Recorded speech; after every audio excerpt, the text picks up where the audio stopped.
नमस्कार विद्यार्थियों, आप सभी का स्वागत है इस ऑनलाइन प्लेटफॉर्म पर। क्लास 12th केमिस्ट्री में हमारा जो चैप्टर चल रहा था ठोस अवस्था। विद्यार्थियों, ठोस अवस्था में हमने कुछ क्रिस्टलों की संरचनाओं के क्वेश्चन सॉल्व किए थे। आज हम उससे आगे का पढ़ेंगे, लेकिन उससे पहले मैं आपको ये बता दूं कि ये जो चैनल है, इस चैनल पर आपको क्वेश्चन करवाए जाएंगे। कहने का मतलब ये है कि इस चैनल को आप सब्सक्राइब कर लेना और साथ में एक बेल आइकन होता है, उसे प्रेस कर लेना, ताकि जैसे ही इस पर वीडियो अपलोड हो आपको नोटिफिकेशन मिल जाए। तो यहाँ अपन बात करेंगे ठोस अवस्था की। ठोस अवस्था के अगले टॉपिक की। विद्यार्थियों, ठोस अवस्था में हमारा जो आज का टॉपिक रहेगा उसका नाम है ठोसों में दोष। ठोसों में दोष पढ़ेंगे। विद्यार्थियों, इसको दोष भी कह सकते हैं, ठोसों में अपूर्णताएं भी कह सकते हैं, इसके कई नाम हैं। तो चलिए स्टार्ट करते हैं हमारे टॉपिक को। विद्यार्थियों, हमारी हेडिंग है ठोसों में अपूर्णताएं या दोष। चाहे तो आप इसको अपूर्णताएं बोलिए या फिर दोष बोलिए, एक ही बात है। आप इसको ये भी कह सकते हो ठोसों में अपूर्णताएं या दोष। ठोसों की जगह पर आप क्रिस्टल भी लिख सकते हो। क्रिस्टल में दोष या अपूर्णताएं, ये सभी एक ही चीज़ें हैं। तो ये है हमारी हेडिंग, ठोसों में अपूर्णताएं या दोष। दोष का मतलब होता है कमी। अपूर्णता का मतलब ठोसों में कुछ ना कुछ कमियां पाई जाती हैं। ये कमियां किस तरह से होती है आपको ये नोट डाउन करना है फेयर कॉपी में। कुछ संरचनाएं मैंने पीछे की वीडियो में करवाई थी आपको, उससे आगे आपको हेडिंग डालनी है ठोसों में अपूर्णताएं या दोष। इसकी परिभाषा देखिए विद्यार्थियों की, किस तरह से ठोसों में दोष या अपूर्णताएं उत्पन्न होती। यहाँ पर देखिए इसकी परिभाषा। ठोसों में निश्चित ज्यामिति की संरचना में ताप बढ़ाने से या अशुद्धि प्रवेश करने पर नियमित व्यवस्था में दोष या त्रुटि आ जाती है। दोष या त्रुटि अपूर्णता कहलाती है। ये इसकी परिभाषा है विद्यार्थियों। ठोसों में देखिए, आप इसको पढ़कर, ठोसों में निश्चित ज्यामिति की संरचना में ताप बढ़ाने से या अशुद्धि प्रवेश करने पर नियमित व्यवस्था में विचलन उत्पन्न होना दोष या त्रुटि या अपूर्णता कहलाती है। चाहे तो आप इसको दोष बोल दीजिए या त्रुटि बोल दीजिए या फिर अपूर्णता बोल दीजिए। विद्यार्थियों, ये है इसकी परिभाषा। अब ये ऐसा क्यों होता है? अब विद्यार्थियों, जब किसी ठोस को अपन गर्म करते हैं तो कुछ ना कुछ परिवर्तन उसमें होगा, यानी गर्म करने पर कुछ ना कुछ परिवर्तन होता है। या फिर उसमें कुछ अशुद्धि मिला देंगे तो कुछ ना कुछ ठोस की ज्यामिति में कुछ ना कुछ फर्क पड़ेगा।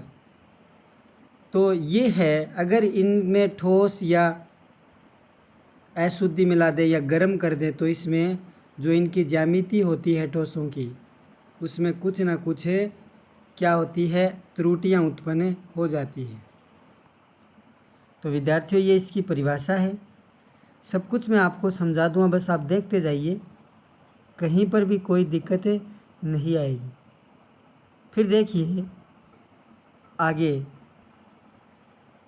विद्यार्थियों, दोष के प्रकार देखेंगे। यानी दोष कितने प्रकार के होते हैं। तो ये हमारी हेडिंग हो गई दोष के प्रकार। तो विद्यार्थियों इसमें क्या लिखेंगे, ये मुख्यतः कितने प्रकार के होते हैं, 2 प्रकार के होते हैं। आप क्या लिखोगे, ये मुख्यतः 2 प्रकार के होते हैं। पहला हमारा दोष है इलेक्ट्रॉनिक दोष, जिसको आप कह सकते हो आयनिक दोष। क्या है विद्यार्थियों, पहले इलेक्ट्रॉनिक दोष, इलेक्ट्रॉनिक दोष को ही क्या कहते हैं, आयनिक दोष। तो ये तो हो गया हमारा 1 नंबर दोष, इलेक्ट्रॉनिक दोष। दूसरा होता है विद्यार्थियों परमाणविक दोष। परमाणविक दोष को ही बिंदु दोष कहते हैं। क्या कहते हैं विद्यार्थियों, बिंदु दोष। और इसी को बोलते हैं अनआयनिक दोष। अगर ये आयनिक दोष है तो ये हो गया अनायनिक दोष। तो विद्यार्थियों दोष मुख्यतः 2 प्रकार के होते हैं।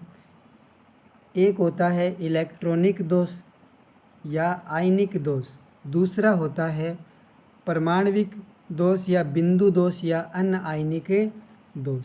तो ये है हमारे 2 प्रकार के दोष। अब देखेंगे आगे इनको पढ़ेंगे तो ये सब कुछ क्लियर हो जाएगा, ज़्यादा डिफ़िकल्ट नहीं है विद्यार्थी, सिंपल है, बस आपको समझना है एक एक पॉइंट को। तो दोष मुख्यतः 2 प्रकार के, इलेक्ट्रॉनिक दोष, दूसरा नाम इसका आयनिक दोष, दूसरा है हमारा परमाणविक बोल दो दोष, परमाणविक दोष या फिर बिंदु दोष या फिर अनायनिक दोष। ये तीनों नाम आपको क्लियर होने चाहिए किस किस को क्या कहते हैं। अब बात करते हैं आगे। देखिए बच्चों, फर्स्ट है हमारा इलेक्ट्रॉनिक दोष। फर्स्ट है हमारा इलेक्ट्रॉनिक दोष, पहला है हमारा, या फिर इसको बोलते हैं आयनिक दोष। तो इसके बारे में देखिए, पहले को इलेक्ट्रॉनिक दोष को, इसके अंदर आपको लिखना है पहला पॉइंट, इसमें ताप बढ़ाने से इलेक्ट्रॉन निम्न ऊर्जा स्तर से उच्च ऊर्जा स्तर में चले जाते हैं। किसमें विद्यार्थियों, निम्न ऊर्जा स्तर से उच्च ऊर्जा स्तर में चले जाते हैं। एक पॉइंट तो हो गया ये कि इसमें इलेक्ट्रॉन निम्न ऊर्जा स्तर से उच्च ऊर्जा स्तर पर चले जाते हैं। कब जाते हैं, जब आप क्या बढ़ाते हो, ताप बढ़ाते हो। ताप बढ़ाते हैं तब इलेक्ट्रॉन उच्च ऊर्जा से निम्न ऊर्जा से उच्च ऊर्जा स्तर में चले जाते हैं। किससे चलेंगे, निम्न ऊर्जा से। इलेक्ट्रॉन क्या करेंगे, निम्न ऊर्जा से किस में जाएंगे, उच्च ऊर्जा में। क्यों होता है ऐसा, ऐसा इसलिए होता है विद्यार्थियों कि जब आप इसको गर्म करोगे, ताप बढ़ाने का मतलब गर्म करोगे, तो ये इलेक्ट्रॉन ऊर्जा को क्या करेंगे, ग्रहण करेंगे। ऊर्जा को क्या करेंगे, ग्रहण करके निम्न ऊर्जा स्तर से किस में चले जाएंगे, उच्च ऊर्जा स्तर में चले जाते हैं। इसके बाद देखिए विद्यार्थियों अगला पॉइंट, जैसे अर्धचालक होता है, जैसे अर्धचालक होता है, ये है 0 डिग्री ताप पर क्या होता है, कुचालक होता है। 0 केल्विन ताप, 0 केल्विन, ये के का मतलब होता है यहाँ पर केल्विन। ये जो अर्धचालक होते हैं, सेकंड पॉइंट है इसी का कि अर्धचालक 0 केल्विन ताप पर कुचालक होते हैं तथा ताप बढ़ाने पर क्या हो जाते हैं, सुचालक हो जाते हैं। इसका कारण ये होता है विद्यार्थियों, अर्धचालकों में इलेक्ट्रॉन पाए जाते हैं।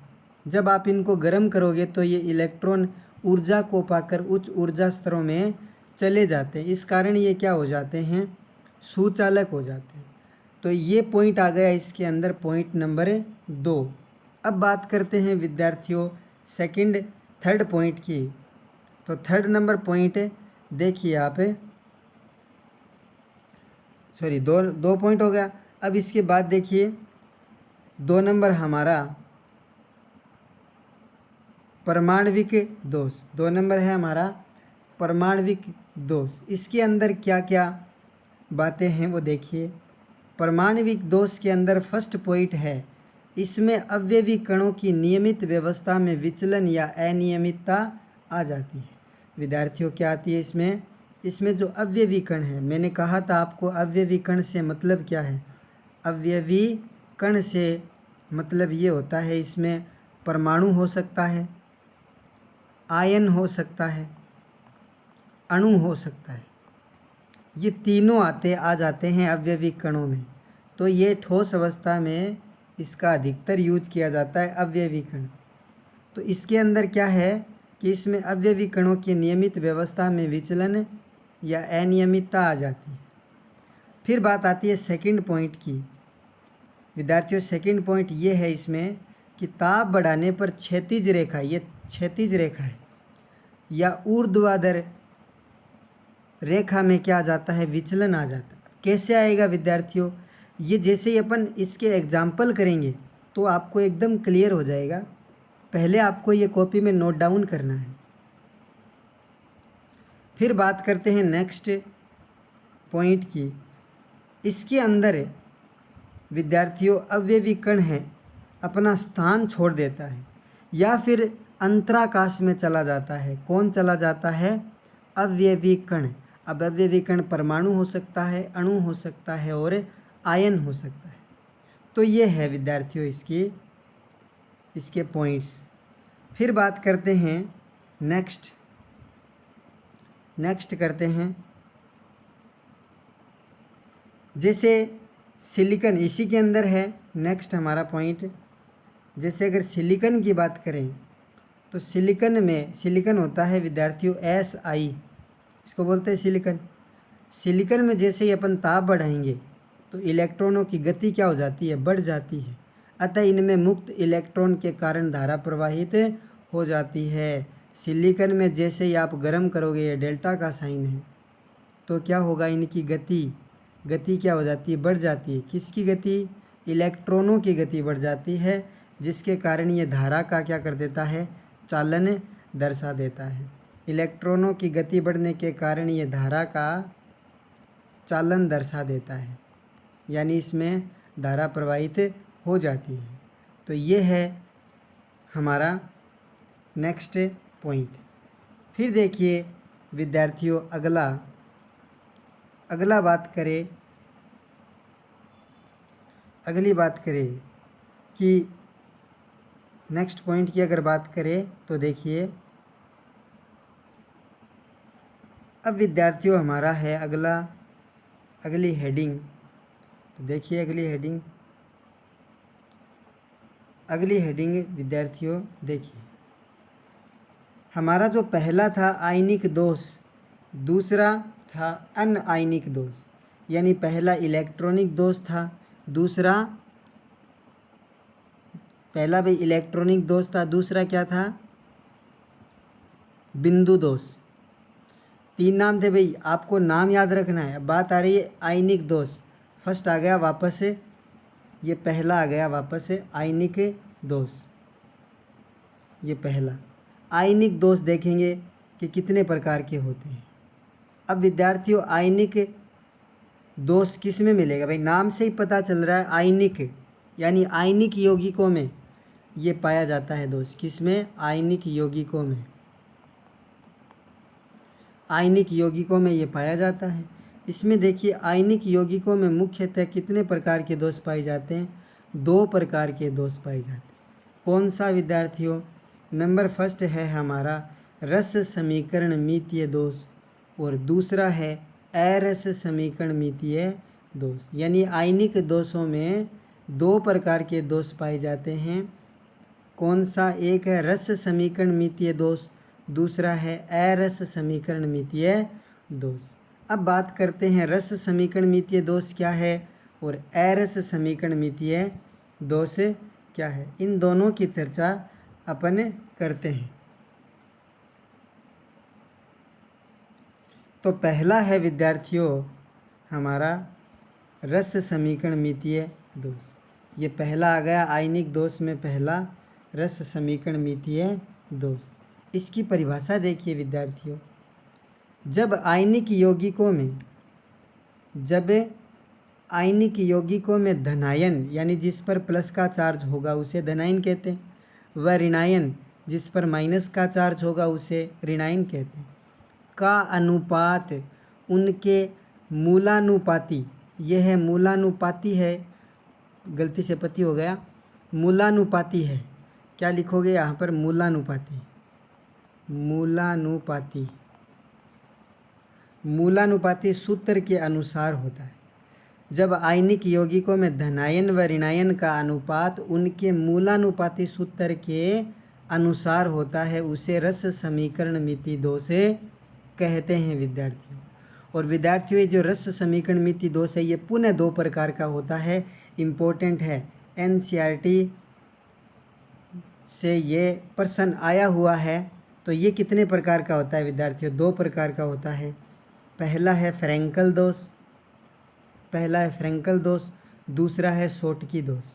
विद्यार्थियों, एनसीईआरटी में फ्रैंकल दोष से पूछा हुआ। फ्रैंकल दोष को समझाइए, इसका डायग्राम किस तरह से बनता है। शॉटकी दोष, अब ये फ्रैंकल दोष आ गया तो इस बार शॉटकी दोष आने की संभावना ज़्यादा है, अब विद्यार्थियों भी संभावना है से हमें कोई मतलब नहीं है, हमें तो इस तरह से तैयारी करनी है ताकि हमारे नंबर नहीं कटे। तो विद्यार्थियों, आज के लिए इतना ही, फिर मिलेंगे अगले वीडियो में फ्रैंकल दोष के साथ।